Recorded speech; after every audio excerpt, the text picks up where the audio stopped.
nesta manhã para a Palavra de Deus no livro do Evangelho de Mateus, no capítulo de número 4, este versículo de número 3 em diante. Mateus capítulo 4, na verdade a partir do versículo 1. Então, isto é, foi conduzido Jesus pelo Espírito ao deserto para ser tentado pelo diabo. E tendo jejuado 40 dias e 40 noites, depois teve fome. E chegando-se a ele, o tentador disse: se tu és o Filho de Deus, manda que estas pedras se tornem em pães. E meus queridos, a primeira tentação de Jesus, vencendo as concupiscências da carne, é o título da nossa mensagem nesta manhã. E olhe comigo este versículo 1. Então foi Jesus conduzido pelo Espírito ao deserto para ser tentado pelo diabo. Ele sempre foi conduzido pelo Espírito. Em todo o seu ministério terreno, o Senhor Jesus Cristo foi guiado pelo Espírito Santo de Deus. Ele é o Deus eterno, a segunda pessoa da Santa Trindade, igual com o Pai em glória e majestade, em eternidade com o Espírito, em todos os atributos divinos, mas em sua humanidade, em sua encarnação, ele foi guiado pelo Espírito Santo de Deus. E assim que nós lemos que ele foi levado pelo Espírito para ser batizado, levado pelo Espírito para o deserto, então no final dessa narrativa, levado ou conduzido pelo Espírito para iniciar o seu ministério público. Em sua encarnação, ele se submeteu ao Pai em todas as coisas e foi guiado pelo Espírito de Deus em todas as coisas. E esse texto é bastante claro, não é? Veja o versículo mais uma vez. O Senhor foi conduzido ao deserto pelo Espírito para ser tentado pelo diabo. Jesus Cristo não foi às regiões desérticas de Israel para um retiro espiritual. Ele não foi àquele lugar para ensinar a igreja que o crente deve ir para um lugar desértico ou no topo de um monte para orar, porque esse lugar geográfico o aproxima mais de Deus. Não é essa a razão. Ele foi conduzido pelo Espírito para ser, de propósito, tentado pelo diabo. E às vezes nós ficamos perplexos em ler essas palavras. Que o próprio Pai, pelo Espírito, deveria conduzir o seu Filho amado, em quem ele tem prazer, para ser tentado pelo maligno. Meus irmãos, eu creio que uma breve recapitulação dos últimos 2 estudos será de grande valia para nós. Nós observamos no nosso primeiro estudo o Cordeiro de Deus e a serpente sobre estes 2 primeiros versículos. E foi parte necessária da obra do Senhor Jesus Cristo ter sido conduzido pelo Espírito para ser tentado pelo diabo. Como representante do seu povo, como representante dos seus eleitos, Jesus Cristo deveria experimentar as mesmas coisas que nós experimentamos. É por isso que em Hebreus capítulo 4, versículo de número 15, se você abrir comigo rapidamente nessa carta, nós lemos essas palavras, Hebreus 4, versículo de número 15, que o Senhor Jesus Cristo, porque não temos um sumo sacerdote, Jesus, que não possa compadecer-se das nossas fraquezas, porém sim um, que como nós em tudo foi tentado, mas sem pecado. Ele deveria, como representante do seu povo, experimentar as mesmas tentações que cada crente em Jesus Cristo irá e tem experimentado. Todavia, as tentações do Senhor Jesus Cristo foram de uma natureza muito mais profunda e aguda do que qualquer homem ou mulher haverá de experimentar ao longo de sua jornada. Cristo foi tentado para vencer o tentador, e ao vencer a tentação do tentador, vencer o próprio tentador. Satanás, nós recordamos, tentou os nossos primeiros pais, Adão e Eva, e triunfou sobre ele. Mas Cristo, que é chamado aqui de o segundo Adão, irá resistir o tentador como um homem e vencê-lo em nosso favor. Então levar cativo o cativeiro, isto é, aquele que cativou e prendeu homens e mulheres sob o domínio do pecado e o império da morte, porque o pecado conduz à morte. Aquilo que Adão, o primeiro homem criado em perfeição, sem pecado, perdeu no ambiente mais privilegiado possível no paraíso, Jesus Cristo, segundo Adão, se por dizer, haverá de conquistar no lugar deserto, faminto, contra o diabo, para ser o campeão de nossa salvação. A semente da mulher, aquela promessa tão maravilhosa de Gênesis 3,15, que haveria de esmagar a cabeça da serpente. Bem, nós sabemos que o diabo conhecia a divindade do Senhor Jesus. Ele não tinha dúvida sobre isso. Ele conhecia muito bem os textos da profecia que dizia que Deus eterno viria a este mundo, que as entradas ou início dele seria como que sem início, Deus eterno encarnado, segundo a ordem, não é, daquele sacerdote eterno, profeta, o Salvador, o Rei do seu povo. O diabo sabia e entendia a divindade do Senhor Jesus Cristo. Mas veja comigo, por que Satanás deveria tentar o Salvador se ele conhecia que ele era o Deus encarnado? E a razão é que Deus, na forma humana, era um fenômeno novo para o diabo. Ele sabia sobre o Senhor Jesus Cristo. Ele o conhecia desde que fora criado, isto é, Satanás, quando criado como Lúcifer. Foi o próprio Senhor Jesus Cristo que o condenaram e o lançara para fora do céu, para dentro da terra. Ele sabe muito bem da Trindade. Mas Deus em forma humana era um novo fenômeno para o diabo. Ele sabia que Jesus era a segunda pessoa da Santa Trindade, mas não sabia até que ponto, ou qual a extensão da divindade do Salvador. Até que ponto Jesus Cristo era divino? Até que ponto ele suportaria a tentação? Seria ele vulnerável à tentação, como foi Adão no início? No final das contas, aqui está o homem, é Deus, mas está na forma humana. Seria ele vulnerável? Adão, criado em perfeição, foi tentado e caiu. Assim, na mente de Satanás havia todas as possibilidades ao tentar o Senhor Jesus. E é por isso que nós lemos que, embora Jesus tenha sido conduzido pelo Espírito, ele fora tentado pelo diabo. Satanás tinha todas as possibilidades. Por acaso não teve ele sucesso em derrubar e trazer com ele milhares e milhares de anjos do céu em sua tentação para cair com ele e se rebelarem contra o Deus eterno? Por acaso ele não teve sucesso em vencer Adão naquele jardim em sua perfeição humana e levá-lo ao pecado? Acaso ele não tem, até na época do Senhor Jesus Cristo, não teve em suas mãos todas as nações e culturas, tendo levado todos os reinos a se tornarem idólatras e adorarem deuses feitos de imagens de barro e de pedra? Por acaso ele não tinha vencido tantos e tantos impérios? Assim, na mente de Satanás, ele imaginava ter toda a vantagem e toda a possibilidade. E assim ele se lança em uma tentativa viciosa e cruel contra o Senhor Jesus Cristo, contra o Salvador. E nós vimos em nossas primeiras considerações que o objetivo de Satanás ao tentar o Senhor Jesus Cristo foi apenas um. Oh, meus queridos irmãos, estas não são questões de pedra e pão e alimentar o estômago, mas o objetivo de Satanás era que o Senhor Jesus Cristo não fosse aquela cruz do Calvário. O seu objetivo era que ele parasse e cessasse a missão do Salvador, e que o plano de redenção fosse a bancarrota, e que Isaías capítulo 53, que Satanás certamente conhecia, não fosse cumprido. O diabo sabia que Jesus tinha vindo ao mundo para vencê-lo e para destruí-lo. Ele entendia muito bem o significado daquelas palavras de Gênesis capítulo 3, 15. Que o filho da mulher, ou a serpente, ou melhor, a semente da mulher, haveria de esmagar a cabeça da serpente.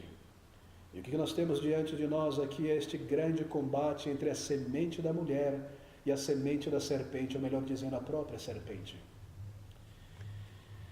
É de uma importância singular para que cada um de nós compreendamos nesta manhã o que está envolvido nessa primeira tentação. A verdadeira essência, o verdadeiro motivo ou intenção, não só da primeira como das três tentações, era que Jesus abandonasse o seu plano e a sua missão. O objetivo de Satanás por meio dessa tentação é que ele pecasse, virasse as suas costas ao Pai e ao Espírito Santo e não cumprisse a sua obra de redenção e não tivesse sucesso em sua missão. Essa tentação lançada pelo diabo contra o Senhor Jesus Cristo era para abandonar o plano de salvação, para evitar a cruz do Calvário. Satanás persistirá ao longo de todo o ministério do Senhor Jesus Cristo. Não é a primeira vez que ele tenta o Senhor Jesus Cristo. Não é a primeira vez que ele se lança nesse desejo vicioso e cruel de destruir o Salvador. Você se recorda? Quando Jesus Cristo veio ao mundo, ele insuflou Herodes para matar todas as crianças de Belém. Seu objetivo é que ele não fosse à cruz do Calvário. Lá na frente, ao longo de sua jornada, treinando aqueles discípulos, o diabo mais uma vez agora insufla Pedro. E o Senhor Jesus, quando reúne os seus discípulos e começa a dizê-los que ele deveria ir a Jerusalém e ser traído, e ser humilhado e desprezado pelo povo, então crucificado para ser o nosso Salvador. Pedro dá um passo à frente, se aproxima do Salvador e o põe à parte e diz: tu não irás fazer isso, ir morrer daquela maneira na cruz romana. E nós recordamos que o Senhor Jesus se volta a ele e diz: para trás de mim, Satanás. Ali está mais uma vez o maligno buscando cessar a obra de redenção, impedir a cruz do Calvário. E mesmo ali pendurado sobre aquela cruz, debaixo daquele sol escaldante, daquelas palavras de desprezo e de chacota, sendo crucificado e torturado, mesmo ali Satanás insuflando a multidão: se tu és o Filho de Deus, desce dessa cruz, salva a ti mesmo e a nós. Ao longo de toda a jornada do Senhor Jesus, ele haverá de experimentar essas tentações. Você se recorda daquelas palavras quando ele diz aos discípulos: vós tendes sido os únicos em estar comigo em todas as minhas tentações. São essas as tentações, as mesmas tentações lançadas contra o Salvador no início do seu ministério. Porque ele foi verdadeiramente homem, ele poderia ser tentado. Mas porque ele era verdadeiramente Deus, ele jamais pecaria. Meus irmãos e amigos, quando o diabo tenta uma pessoa, ele assume o controle e trabalha com a sua vítima, porque diante dele há uma grande vantagem. Porque cada homem e mulher possui uma natureza pecaminosa, sujeita à tentação. Assim Satanás forja tentações de acordo com a concupiscência carnal de cada homem e mulher, e assim ele tem grande vantagem sobre nós. O que Satanás faz é observar em que direção a árvore se inclina, então tenta precipitá-la. Ele forja tentações para você e para mim, de acordo com as nossas inclinações carnais, que ele conhece muito bem, porque ele nos observa. Ele forja tentações sabendo a natureza carnal que há dentro de cada um de nós. Mas o Senhor Jesus não possuía essas inclinações. Nascido sem pecado, nascido sem concupiscência, não havia no Senhor Jesus Cristo uma natureza decaída, não havia na mente, no coração de Jesus Cristo um terreno fértil para que aquelas sementes malignas da tentação criassem raiz. É por isso que no jardim do Getsemane, próximo àquele momento de ser crucificado, quando Judas vem com aquela multidão e Satanás com eles, Jesus Cristo disse aos seus discípulos: aí vem o tentador, mas ele não tem nada em mim. Isto é, não há em mim um ímã a ser atraído pelas tentações que são colocadas diante de mim, porque não há em Jesus uma natureza pecaminosa para cair.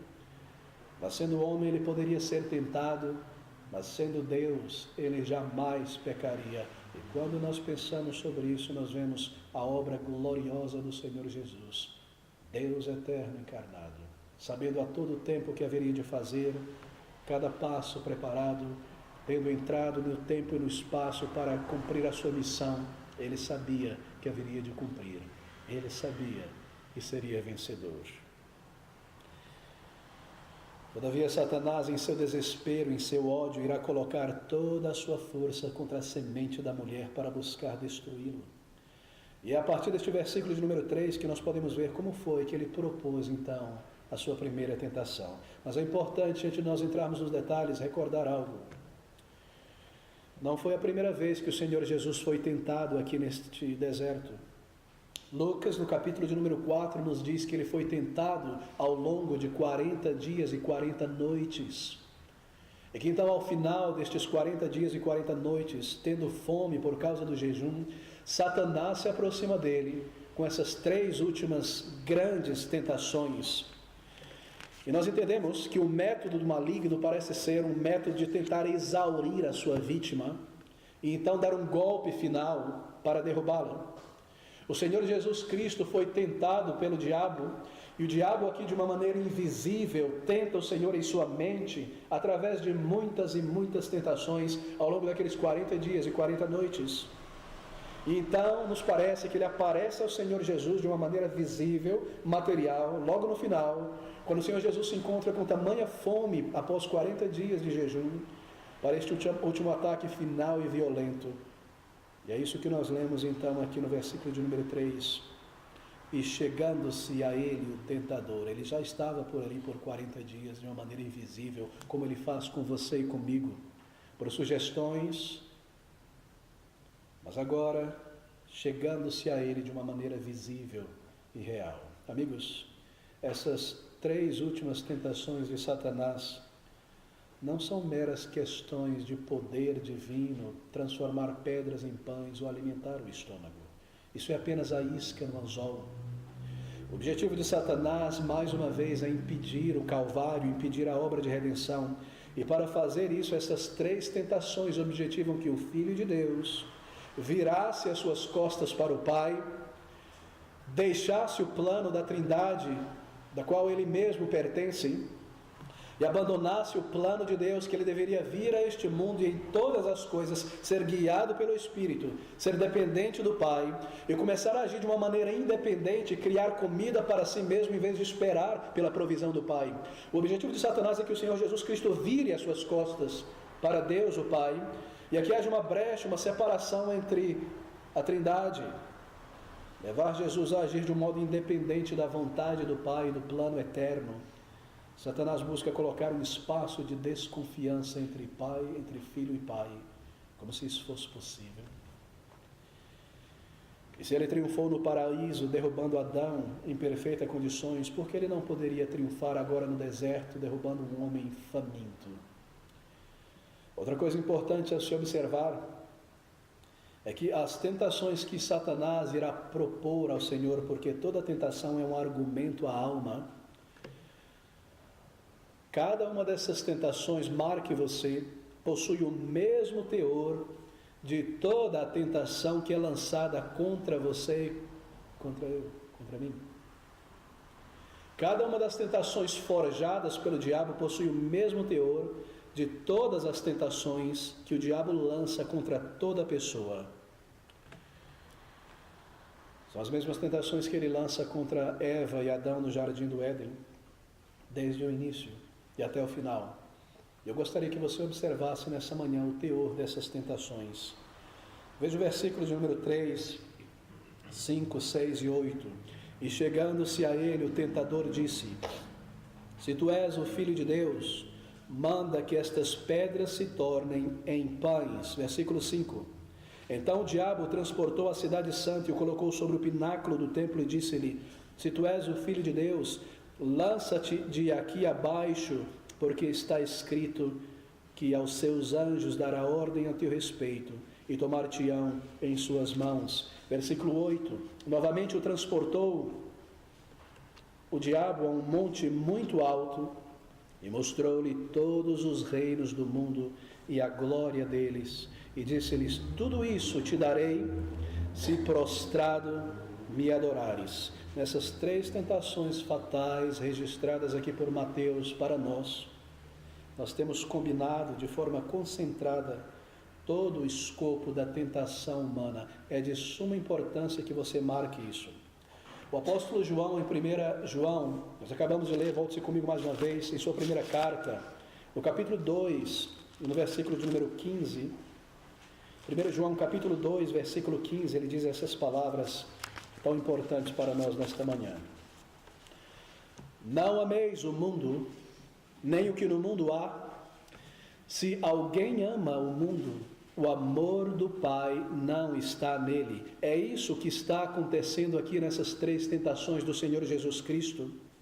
É isso que acontece com você e comigo quando nós somos tentados pelo diabo. Todos os pecados possíveis são representados por essa declaração: o amor pelo mundo. E o amor por Deus, o Pai, representa toda a justiça e retidão que um crente deve buscar viver. Então o apóstolo João resume tudo isso em um único versículo, e ele diz que tudo o que existe no mundo é resumido no versículo de número 16. Porque tudo o que há no mundo, a concupiscência da carne, a concupiscência dos olhos e a soberba da vida, não é do Pai, mas do mundo. Você sabe o que está implícito aqui? Essas 3 coisas descritas por João no versículo de número 16 constituem todo o escopo do pecado, todo o escopo da tentação, tudo o que está presente no mundo. De maneira que as tentações que o diabo propõe diante de nós para o pecado estão ligadas a esses 3 aspectos: a concupiscência da carne, a concupiscência dos olhos e a soberba da vida. O diabo sabia muito bem disso. Por que será que nós nos esquecemos disso? Assim ele haverá de forjar suas tentações, tendo em vista esses 3 elementos do mundo envolvido em cada tentação que nós iremos experimentar até o final de nossa jornada. E irá dessa maneira tentar o Senhor Jesus Cristo com todos os 3 aspectos possíveis de cada tentação. Ele colocará diante de Jesus Cristo uma tentação baseada na concupiscência da carne, uma tentação baseada na concupiscência dos olhos e da soberba da vida. Daí 3 grandes tentações e não 4 ou 5. Ele não precisaria de 4 ou 5. Na primeira tentação, o diabo assalta o Senhor Jesus Cristo com uma tentação envolvendo a concupiscência da carne. E ele coloca diante de Jesus Cristo o foco no apetite corporal natural do ser humano, que todo homem deve satisfazer para viver, os desejos da carne. Se tu és Deus, alimenta o teu estômago faminto, transformando essas pedras em pães. Coma e viva. Que adianta a vontade do Pai se você irá morrer faminto nesse deserto? Tentação do corpo e da carne. Tendo falhado em seu primeiro assalto, ele lança a segunda tentação, que tem como isca a soberba da vida, isto é, o orgulho da vida. O orgulho, o ego que há dentro de todo ser humano caído, o desejo natural do ser humano não convertido, que tem de se colocar na vitrine, de se expor, de se mostrar, de se elevar e de se enaltecer, e se colocar acima dos outros e se exibir. E ele diz a Jesus: voe daqui do templo, do pináculo, para que todo mundo te veja que tu és Deus. Faça um show na frente de todo mundo, demonstre o teu poder. A concupiscência, não é? Ou melhor, a soberba da vida, usando o teu poder divino para mostrar que tu és realmente o Messias, através de um show no ar, um espetáculo de anjos te trazendo para baixo, diante dos olhos de todo mundo aqui no pátio do templo. No final das contas, você é Deus, não irá cair, Deus irá enviar os seus anjos. Engraçado, não é? O diabo aparece com uma Bíblia debaixo do braço. O diabo lê a Bíblia, parece que sim, porque está escrito, aqui está minha base, Jesus, você pode pular. O assalto final do tentador foi com base na concupiscência dos olhos, tão forte no ser humano, tão forte em cada um de nós aqui. O apetite por ambição, a busca por ter objetos materiais, por possuir, por se cercar de bens e de conforto. E assim Satanás coloca diante dos olhos do Senhor Jesus toda a glória, toda a tecnologia, toda a riqueza, todas as gadgets, tudo aquilo que nós queremos ter, toda a vaidade trazida pelos olhos, que consomem tantas e tantas pessoas, riqueza, status, conforto, todos os bens possíveis, tudo isso te darei, se prostrado me adorares. A concupiscência da carne, dos olhos e a soberba da vida.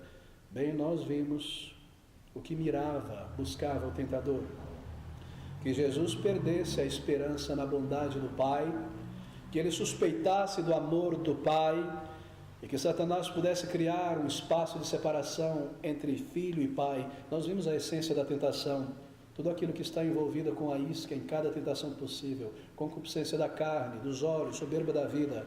E nós vimos o objetivo de Satanás: desviar o Senhor Jesus Cristo de sua missão, de sua cruz, levá-lo a duvidar do Pai. Aquela voz no teu batismo: este é o meu filho amado, será mesmo? És tu o filho de Deus, amado por Deus? Como ele te deixaria com fome por 40 dias nessa missão? Esqueça o Pai, tu és Deus, exerça o teu poder, alimente o teu estômago, para que sofrer? Ele sabia que Jesus Cristo, como Salvador, o Messias, haveria de ser um homem desprezado, humilhado, um homem de dores. Para que tudo isso, Jesus? Tu és o Filho de Deus. Alimente-se. Para que esperar tanto tempo para conquistar os corações? Salte no templo e deixe que todo mundo te veja descer como Messias vindo do céu, carregado por anjos. Inicie o teu ministério com glória, ganhando e cativando os corações. Para que andar a pé de cima para baixo, com fome, desprezado? Tu és o Filho de Deus. Nós vimos o seu objetivo: que Senhor Jesus Cristo não fosse aquela cruz de dor e agonia, onde finalmente a serpente teria a sua cabeça esmagada. As podemos agora considerar então esta primeira tentação em particular no versículo de número 2 de Mateus capítulo 4. Ouça essas palavras. E tendo jejuado 40 dias e 40 noites, depois teve fome. Observe, meu querido amigo. Tendo jejuado 40 dias, que contraste, depois teve fome. Como pôde Jesus ter ficado 40 dias sem se alimentar? Em cada instância da humilhação do Senhor Jesus Cristo ao se fazer homem, nós vemos ao mesmo tempo algo da sua divindade. Se Jesus Cristo está aqui com fome terrível, mostrando que é homem, bem, nós lemos que ele passou 40 dias sem comer, mostrando que é Deus. Quem jamais faria isso? Mesmo em sua humanidade, nós percebemos a sua divindade. Ali está ele, um bebê deitado em uma manjedoura, tão frágil, tão indefeso, mas uma estrela vem para anunciar que ele é Deus. E um coral de anjos cantando glória a Deus nas alturas, porque Deus se tornou homem. Ele crescia como uma criança, como toda criança, não é? Como toda criança crescia, mas ali aos 12 anos no templo, disputando e ensinando os doutores da lei. Ele se submeteu ao batismo dos homens como os demais, mas então uma voz do céu dizendo: ele é divino, meu filho amado. Ali no monte com os discípulos, Pedro, Tiago, João, Moisés e Elias descem como que em uma visão para falar com o Salvador, e a menos que Pedro e os demais discípulos pensem que Jesus é um mero profeta elevado, uma voz do céu: este é o meu filho amado, a ele ouvi. E de repente, de uma maneira tão gloriosa, como que a máscara da sua humanidade saísse e a sua glória em fulgor brilhasse diante daqueles homens. A sua humanidade e a sua divindade o tempo todo como que misturadas aqui ao longo dessas narrativas. Ele é o Deus eterno.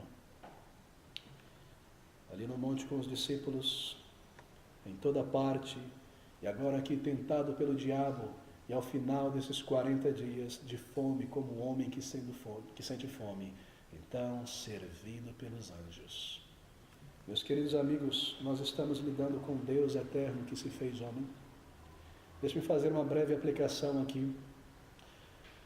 Evite usar o primeiro nome do Senhor sem o pronome de tratamento Senhor. Não apenas Jesus isso, Jesus aquilo, Senhor Jesus. Nós não conhecemos mais em sua encarnação aqui na terra, em sua humilhação, mas Ele é o Senhor elevado. Quando nós lemos na palavra de Deus, os evangelistas falarem sobre Jesus, isso, eles estão falando sobre Ele em sua encarnação. Tudo aquilo que nós pensarmos a respeito dEle, quando nós ouvimos a sua voz declarada, aqui está o Deus eterno, Ele é o Senhor da glória. Como um crente em Jesus Cristo poderia se permitir estar perto de um lugar onde chacota é feita pelo nome do Senhor Jesus? Ele é o Senhor da glória.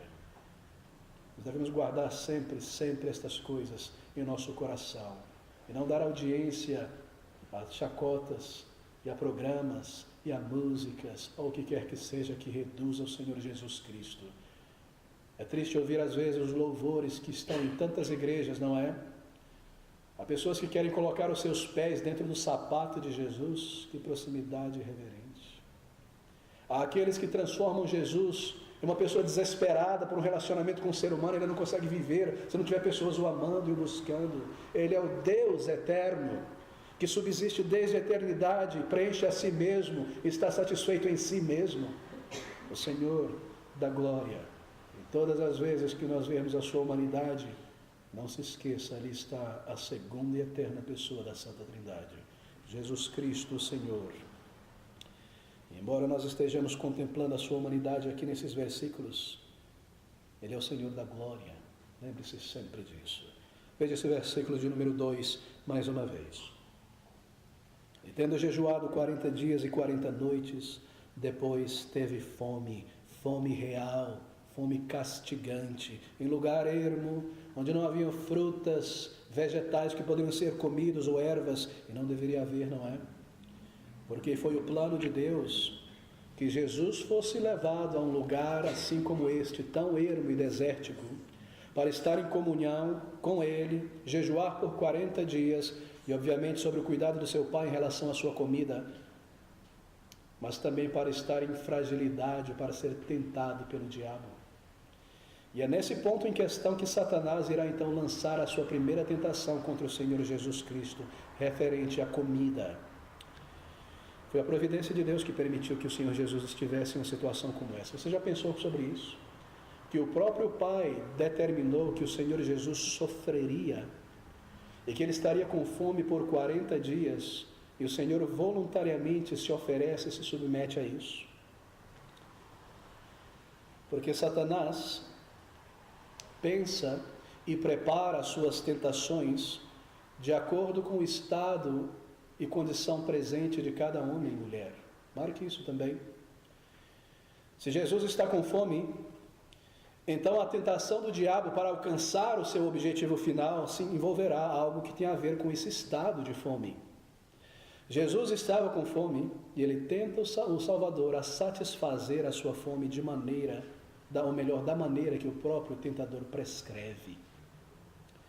Meus queridos irmãos, nós não estamos lutando contra um diabo nécio.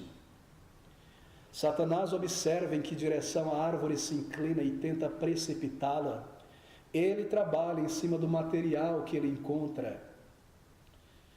Quando uma pessoa está farta, então Satanás atenta ao orgulho, à autoconfiança, a esquecer-se de Deus em seu coração.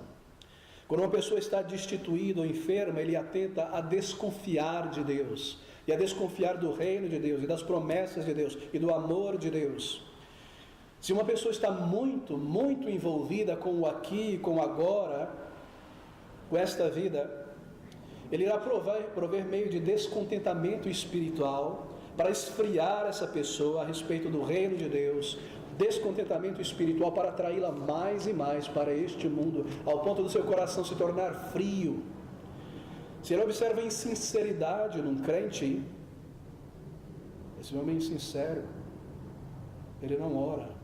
Essa mulher é insincera, ela ora, mas não vive. Então Satanás sugerirá todos os tipos de inclinações para fazer algo contrário e deixar a pessoa em maior insinceridade. Se nós atentássemos para isso, que insinceridade é a irmã gêmea da mentira, nós não nos permitiríamos nossas desculpas vãs para não nos envolvermos na obra de evangelismo, para não estarmos na igreja, para não orarmos ao Senhor, para não dirigirmos a Ele o nosso louvor. Então Satanás, quando ele vê descontentamento no coração de alguém, irá sugerir todos os tipos de descontentamento contra a igreja, contra o pastor, contra o irmão, contra a irmã. Quando Satanás percebe que o crente possui sua agenda secreta e seu plano secreto para virar as costas para Deus, então ele irá sugerir todo tipo de falha e erro na igreja para encontrar uma desculpa para ir embora dela. Satanás trabalha em cima da nossa disposição de mente ou em cima de nossa condição atual. Veja o versículo de número 3. E chegando-se a ele, o tentador disse: se tu és o Filho de Deus. Parece que é uma dúvida aqui, não é? Não há dúvida, é uma má tradução, na verdade.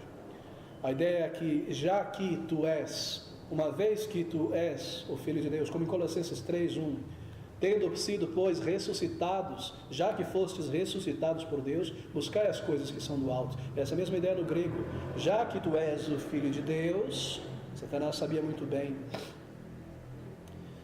manda que estas pedras se tornem em pães. Pedras que estavam ali do lado do Senhor Jesus Cristo, naquele lugar ermo. Observe que as tentações que Satanás lança, além de serem forjadas de acordo com o nosso estado material, ou de acordo com as circunstâncias de nosso coração e mente, essas tentações são também plausíveis. Todas elas são plausíveis, são racionais. E às vezes, essas tentações têm em vista coisas que são legítimas para nós, que nós precisamos. Ele está com fome, alimente o estômago, que há de irracional nisso. Tu és Deus, você pode criar pães do nada, que há de irracional e legítimo em se alimentar quando você está com fome. Se também tentações são plausíveis, elas são racionais, e às vezes tem em vista coisas legítimas. O que é de mais legítimo em prover comida quando você necessita dela? Você percebe, meu querido?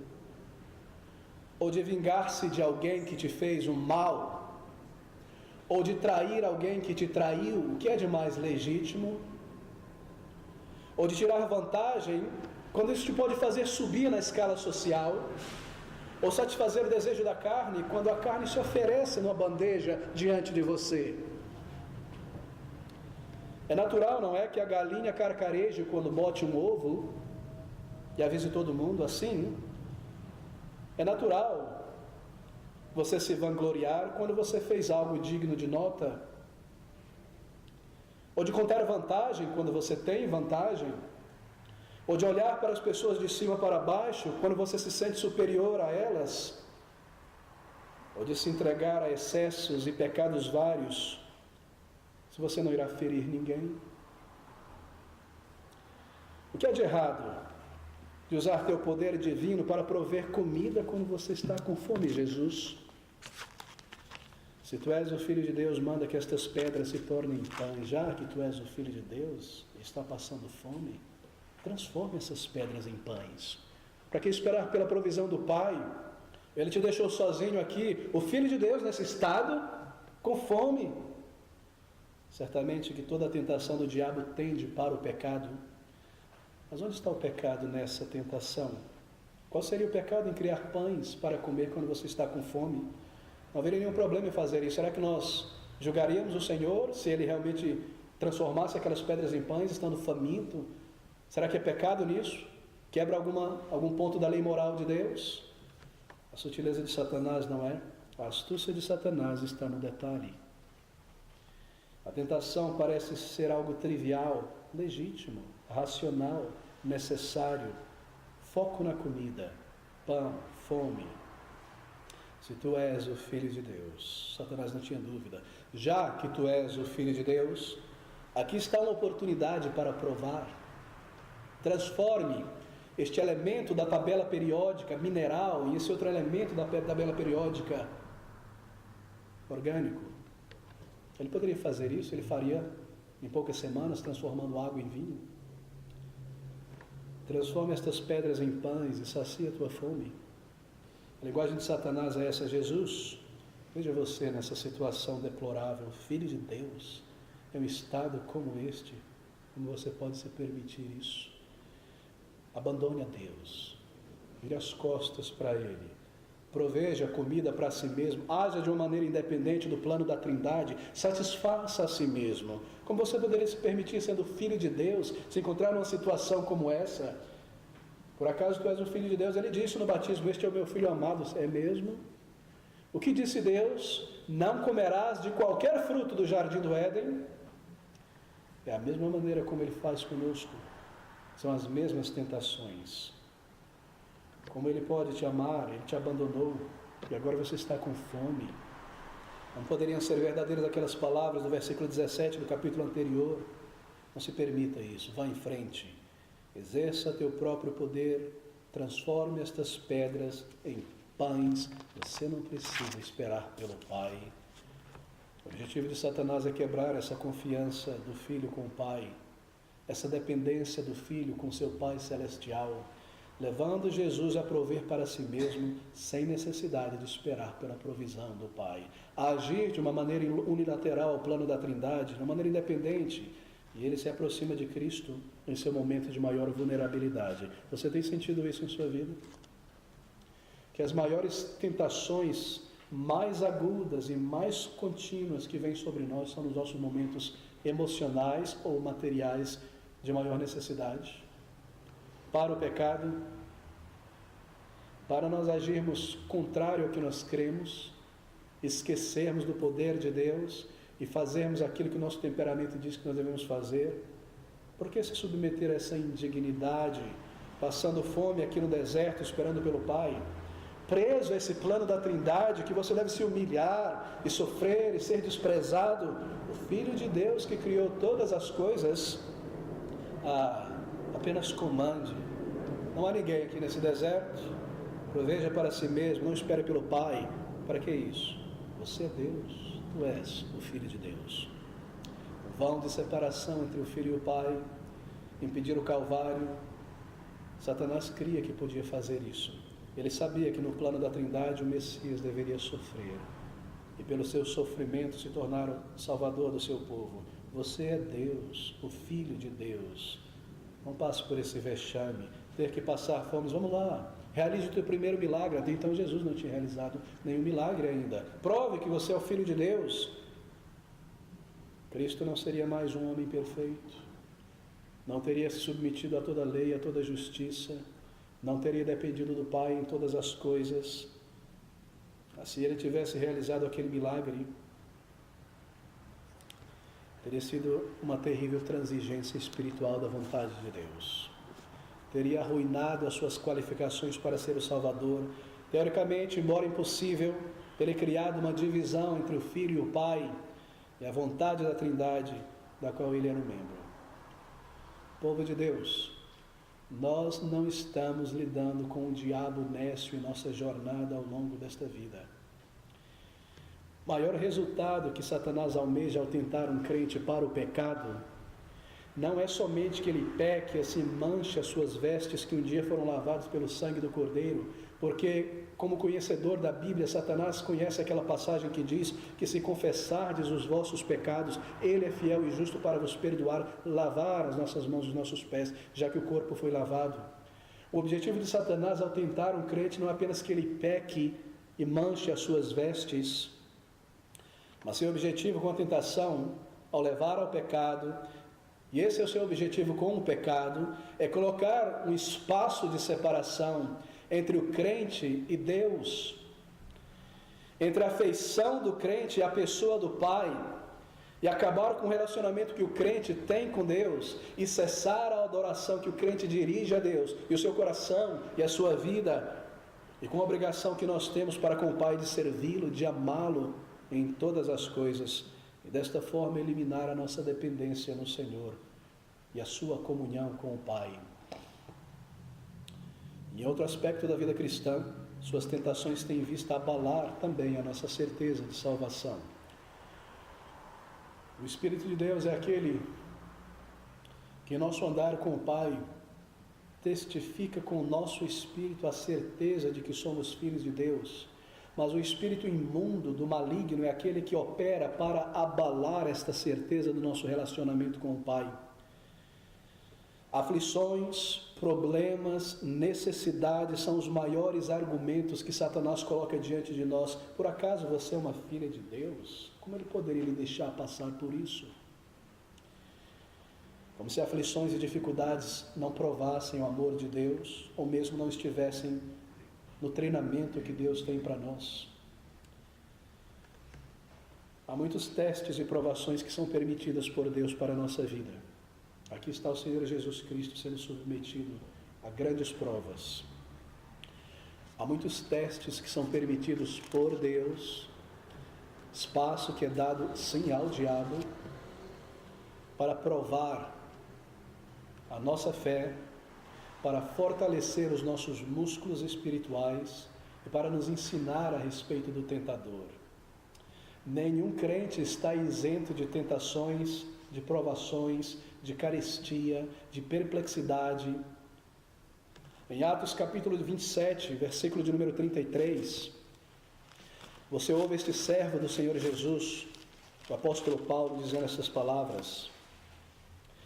E entretanto, Atos 27, 33. Entretanto que o dia vinha, Paulo exortava a todos os que comessem alguma coisa. Ele estava no barco viajando para Roma, dizendo: é já hoje o 14º dia que esperais, e permaneceis sem comer, não havendo provado nada. Paulo e seus companheiros estavam há 14 dias sem se alimentar por causa do reino de Deus. E você ouve crentes às vezes dizendo: eu estou indo servir ao Senhor, indo para a igreja, o ônibus passou e não parou. E então praguejam: Senhor, eu estou na tua obra, como é que o meu sapato fura? E esse carro passa e joga água em mim. E o meu FGTS não sai, eu estou te servindo, Senhor. Mas aqui está um homem servindo ao Senhor por 14 dias. E não há murmuração em seus lábios. Eles eram amados por Deus, servos de Deus, que é dono do ouro e da prata. Em 2 Coríntios capítulo 6, versículo de 4 a 5, nós ouvimos essas palavras de Paulo. 2 Coríntios 6, 4 a 5. Antes, como ministros de Deus, tornando-nos recomendáveis em tudo, na muita paciência. Ele não está escrevendo poesia, ele está falando sobre a sua vida. Na muita paciência, nas aflições, nas necessidades, nas angústias, nos açoites, nas prisões, nos tumultos, nos trabalhos, nas vigílias, nos jejuns. Volte-se para o capítulo 11, versículo de número 25 agora. 3 vezes fui açoitado com varas, 1 vez fui apedrejado, 3 vezes sofri naufrágio, 1 noite e 1 dia passei no mar, em cima de um pedaço de madeira para não afundar, no abismo, isto é. Em viagens muitas vezes, a pé, isto é. Em perigos de rios para não afundar, em perigos de salteadores, em perigos da minha nação, em perigos dos gentios, em perigos na cidade, em perigos no deserto, em perigos no mar, em perigos entre os falsos irmãos, em trabalhos e fadiga, em vigílias muitas vezes, em fome, em sede, em jejum muitas vezes, em frio e nudez. E aqui ele segue a sua lista. Em Atos capítulo de número 11, versículo de número 29, nós lemos sobre uma igreja que passou fome, e uma oferta precisou ser coletada na Ásia para enviar para esses irmãos, comida. Em 2 Timóteo capítulo 4, versículo de número 20, o querido amado irmão Trófimo foi deixado doente no lugar onde ele estava, porque a obra missionária precisava seguir em frente.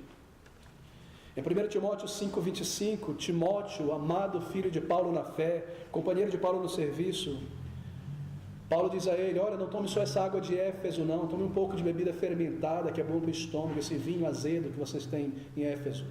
E se tivesse uma farmácia ali, ele falaria para Timóteo: vai comprar um omeprazol, você precisa seguir em frente servindo a Cristo.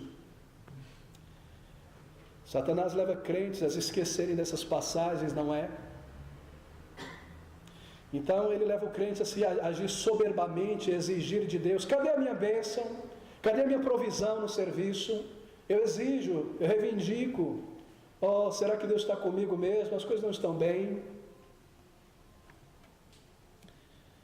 Satanás leva crentes a se esquecerem que a graça de Deus não somente se manifesta quando elas estão bem, mas que o poder de Deus nos aperfeiçoa na fraqueza, na carestia, na chuva, no sol, no pouco alimento, nas dificuldades, nas humilhações, no desdenho, no franzir da face do chefe, no perder na posição do trabalho.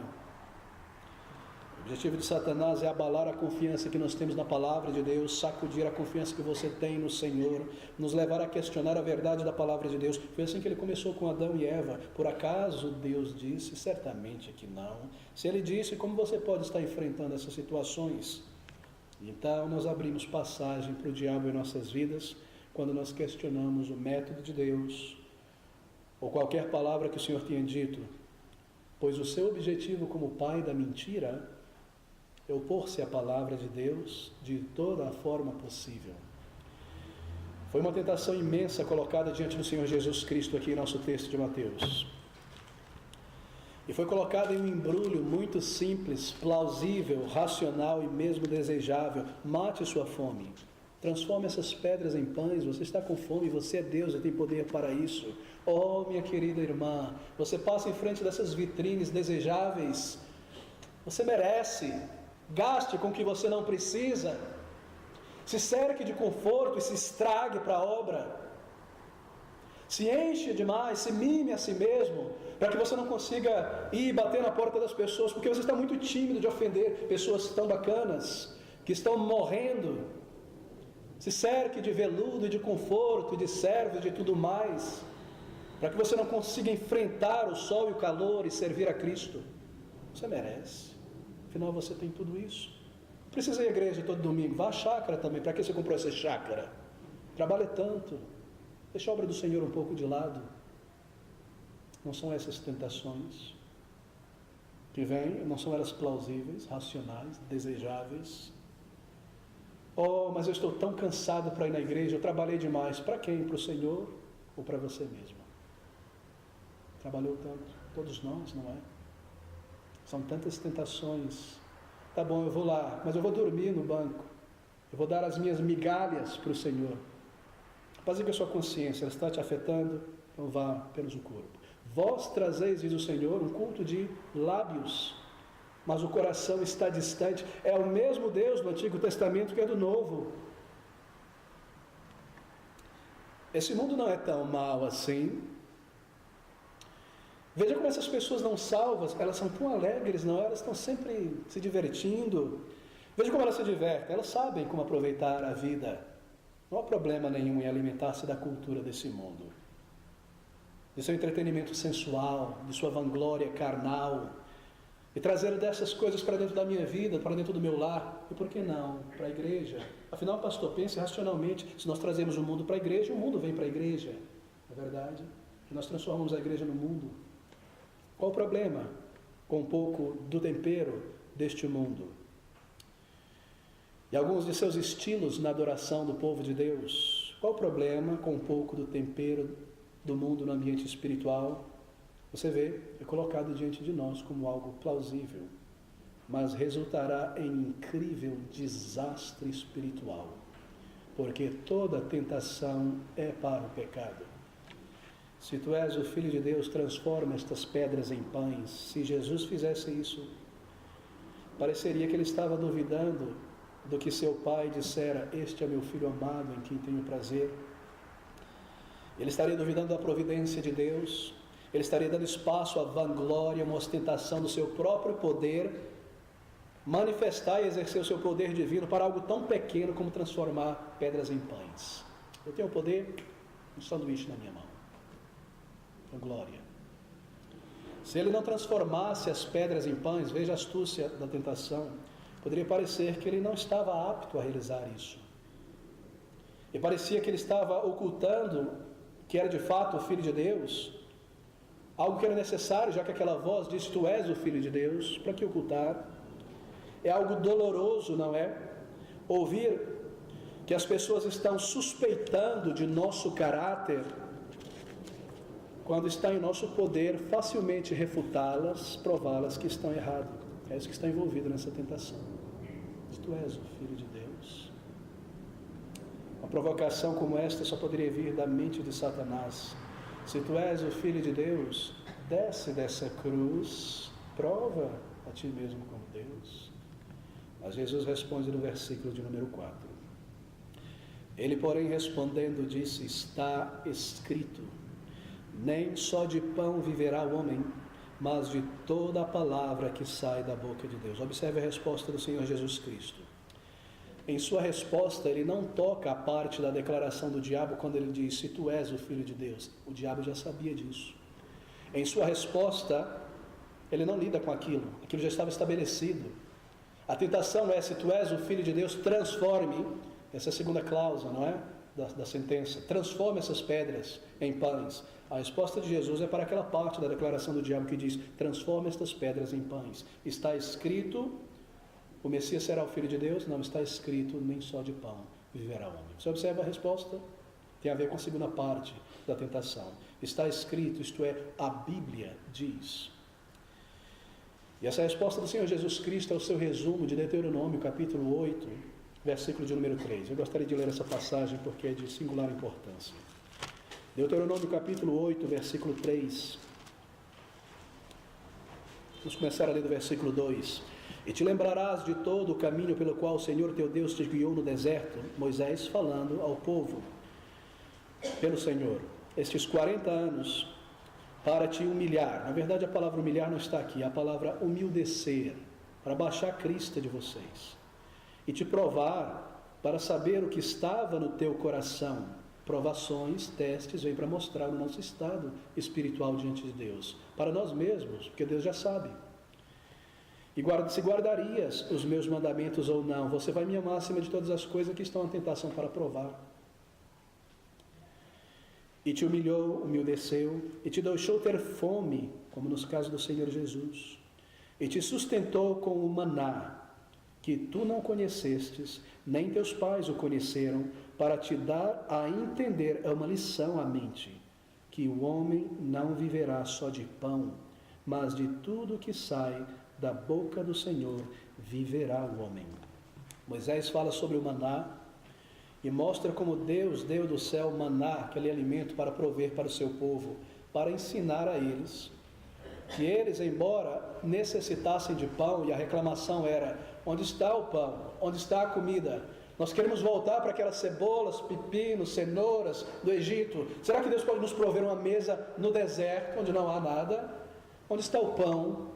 O Senhor envia o maná para mostrar a eles que Deus pode prover um outro meio além de pão para a subsistência, a vida daqueles homens e mulheres no deserto.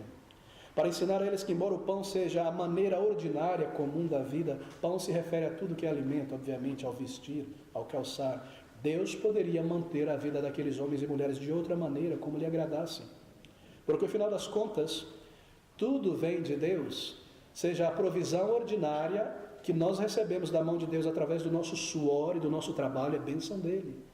Ou seja, quando nós não temos força em um dedo para levantar um nada, e ele provê o nosso sustento. O homem não vive só do resultado do seu trabalho diário, ele pode prover outro meio para nos sustentar, porque nós somos seus filhos e filhas.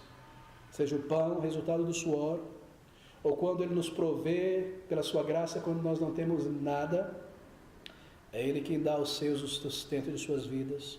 Assim não é de pão que vive o homem, mas daquele provedor que provê o pão. O poder de sustentar a vida não está no trigo, no glúten, mas em Deus, que faz a erva crescer, o sistema digestivo aceitar e o crescimento do corpo. Nenhuma necessidade que nós temos, física ou emocional, é uma justificativa para o pecado, porque nem só de pão viverá o homem, mas de toda a palavra que procede da boca de Deus. O que é o pão aqui? O pão para a vida é responder à vontade de Deus. A minha condição de estar aqui neste deserto, é isso que está contido na resposta de Cristo.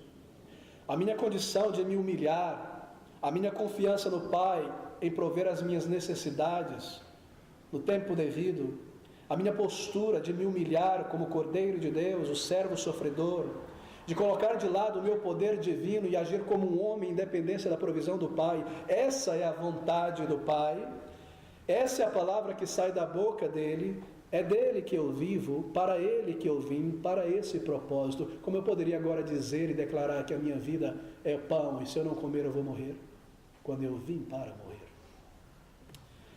Eu não me tornei um homem e receber um corpo e um sistema digestivo para experimentar coisas maravilhosas pelo meu próprio poder, criando elas.